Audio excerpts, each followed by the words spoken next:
দেখছেন নড়াইল জেলা আওয়ামী লীগের সভাপতি এবং নড়াইল জেলা পরিষদের চেয়ারম্যান অ্যাডভোকেট সুভাষ চন্দ্র বোসকে।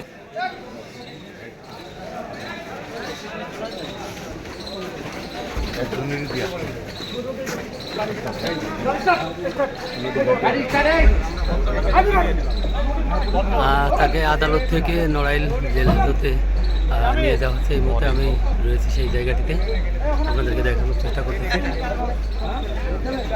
তাকে কিন্তু অতিরিক্ত পুলিশ প্রোটেকশনের মাধ্যমে এখান থেকে পাঠিয়েছে এবং এর আগে কিন্তু এখানে নড়াইল জেলা বিএনপির বিভিন্ন নেতাকর্মীরা মিছিল করেছিলেন এবং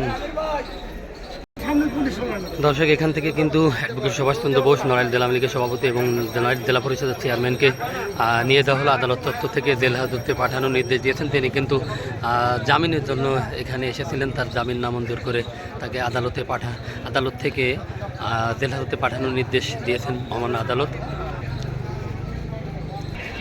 আজকে কিন্তু আদালত যে অবস্থা গরম ছিল সেটা যদি একটু দেখায়, এখানে অতিরিক্ত পুলিশ প্রশাসন কিন্তু মোতায়েন ছিল। এখানে আমরা দেখেছিলাম যে বিএনপির অঙ্গ সংগঠনের নেতাকর্মীরা বিভিন্নভাবে মিছিল করেছেন এবং তাদের দাবি ছিল যে তাকে বেড়ি পরিয়ে রশি দিয়ে টেনে নিয়ে যেতে হবে জেল হাজতে। এর পরবর্তীতে এখানে কিন্তু নড়াইল জেলা বিএনপির সাধারণ সম্পাদক তিনি কিন্তু আসেন এবং এসে নেতাকর্মীদের শান্ত করেন। এখানে এরপরে তাকে বেলা 2টার দিকে 1:50 যে পুলিশের যে ভ্যানটি রয়েছেন সেটাতে করে কিন্তু তাকে আদালতে নিয়ে যাওয়া হয়েছে।